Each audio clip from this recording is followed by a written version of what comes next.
कोई मेरे से सवाल करे कि आप प्रधानमंत्री होते तो क्या करते, मुझे प्रधानमंत्री बनना नहीं है, चुनाव लड़ना नहीं है, पर एक आम आदमी की हैसियत से कोई मुझसे पूछे कि आप प्रधानमंत्री होते तो क्या करते, मैं प्रधानमंत्री होता तो केवल 3 काम करता, सिर्फ 3 काम। पहला काम, मैं भारत देश की शिक्षा को एक कर देता। चाहे उत्तर प्रदेश में पढ़ो, चाहे यूपी में पढ़ो, चाहे बिहार में पढ़ो, चाहे गुजरात में पढ़ो, चाहे राजस्थान में, चाहे पंजाब में, एक देश एक शिक्षा। नेता का बेटा भी वहीं पढ़ेगा और मजदूर का बेटा भी वहीं पढ़ेगा। ये शिक्षा, ये प्रधानमंत्री मैं होता तो मैं पहले देश की शिक्षा को एक करता। दूसरा, मैं सारे हॉस्पिटलों को तंदुरुस्त करूंगा पहले तो, कि पूरे देश में कोई बीमारी से ना मरे। हर क्षेत्र में, हर जिला में ऑक्सीजन बनने की सुविधा हो, हमें ऑक्सीजन की सप्लाई बाहर से ना करनी पड़े, हम ऑक्सीजन खुद बनाएंगे। हम देश में खुद जो जरूरत है, आवश्यकता है। और आपको बता दूं भैया, दुनिया में सबसे ज्यादा दवाई भारत में बनती है, सबसे ज्यादा टीका भारत में बनते हैं। यहां तक कि पोलियो का टीका भारत में बना, वर्तमान में कोरोना का टीका भारत में। हमारे देश में टैलेंट की कमी नहीं है, हम मुंह नहीं ताकते कि भैया तुम कोरोना का टीका हमें दे दो, तुम चूल्हे में जाओ, हम खुद बना लेंगे। भारत टैलेंटेड व्यक्ति है, भारत के अंदर टैलेंट की कमी नहीं है। हमने सारी दवाइयां बनाई। आज पहले वो होती थी ना, दाग दाग हो जाते तो उसका टीका लगता। आज बच्चों को जितने टीका लगते हैं उनमें 90% टीका भारतीय टीका है, वो सबसे सस्ते हैं और उपयोगी हैं। हम भारतीय लोग ना दवाई भी खूब बनाते हैं, पर इलाज नहीं दे पा रहे हैं क्योंकि नीतियां खराब हैं। यदि मैं प्रधानमंत्री होता तो देश की चिकित्सा को एक करता, सबके लिए दवाई फ्री, सबके लिए इलाज फ्री, बीमारी से कोई ना मरे, अपनी मौत से मरे तो मरे पर बीमारी से कोई ना मरे। तीसरा, यदि प्रधानमंत्री हम होते, आम पब्लिक से पूछा जाए कोई कि आप होते प्रधानमंत्री तो क्या करते, मेरा तीसरा काम, नदियों को नदियों से जोड़ना।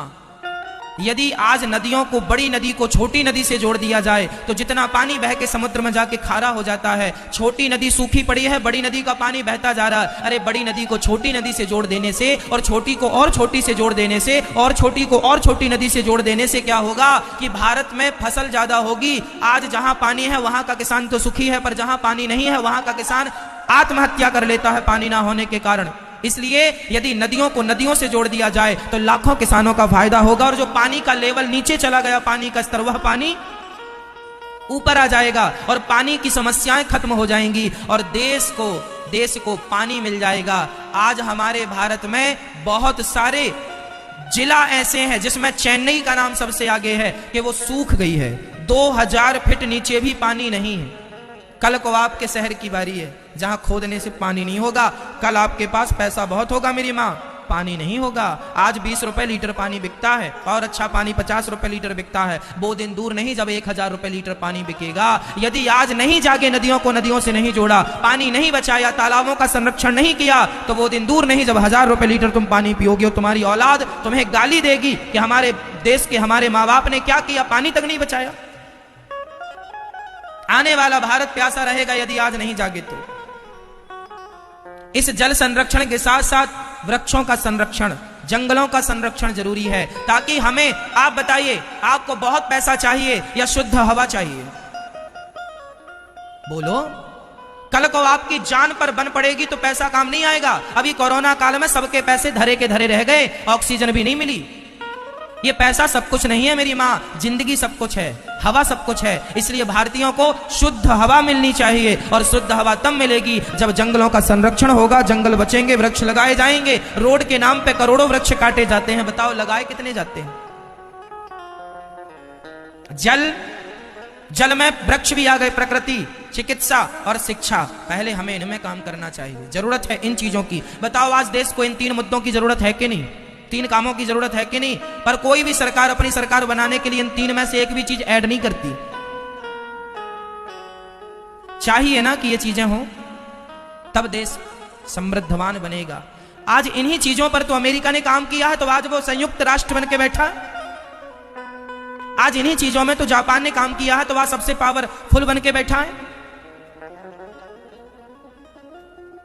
चाइना हमसे आबादी में बड़ा है, लेकिन फिर भी वो इस काम पे लगा हुआ है, इसलिए आज बहुत पावरफुल, ताकतवर बन के बैठा है। और हम दिनों दिन कमजोर होते जा रहे हैं। किस बात पर? इसी बात पर कि हम लोग ध्यान नहीं दे रहे हैं अपनी शिक्षा पर, अपनी चिकित्सा पर, अपने देश पर।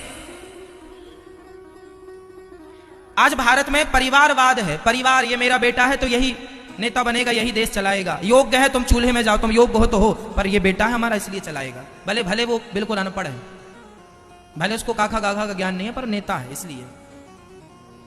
क्या करोगे अब? चलो हम तो आपको भागवत सुनाए। ये तो देश की बातें हैं मैया, ये तो मेरी चिंता है कि मेरा देश समृद्धवान बने। मैं चाहता हूं कि आप पढ़े लिखे हो, मैं चाहता हूं आपके घर भी कभी चूल्हा ना बुझे, मैं चाहता हूं कि आपके पास भी एक गाड़ी हो, मैं चाहता हूं कि भारत के मजदूर के पास भी कम से कम एक खुद का घर हो, खुद की गाड़ी हो, खुद के लिए बढ़िया पहनने के कपड़े हो, खुद शिक्षित हो। मैं ये चाहता हूं गरीब से गरीब आदमी शिक्षित हो। मेरा भारत तब समृद्धवान बनेगा जब 135 करोड़ लोग समृद्धवान बनेंगे। गरीबी बहुत देखी है माँ, बहुत गरीब है मेरा देश। आज भी लोगों के पास खाने को रोटियां नहीं है। कुछ लोगों के यहाँ कुत्ते बिस्किट खा रहे हैं, और कुछ लोगों के यहाँ बच्चों को खाने को रोटियां नहीं है। बहुत दर्द आप लोगों में पता नहीं किस किस ने देखी गरीबी। मैंने बहुत नजदीक से देखी है, मैं बहुत करीब से जानता हूं गरीबी का दर्द क्या होता है। इसलिए मुझे चिंता रहती है कि कब मेरा देश, सबके घर में कब गाड़ी होगी, सबके घर में कब खुद का घर होगा, सबके घर की खुद की छाया, खुद का सब कुछ होगा, सब सुखी हो, समृद्धवान। सर्वे भवन्तु सुखिनः सर्वे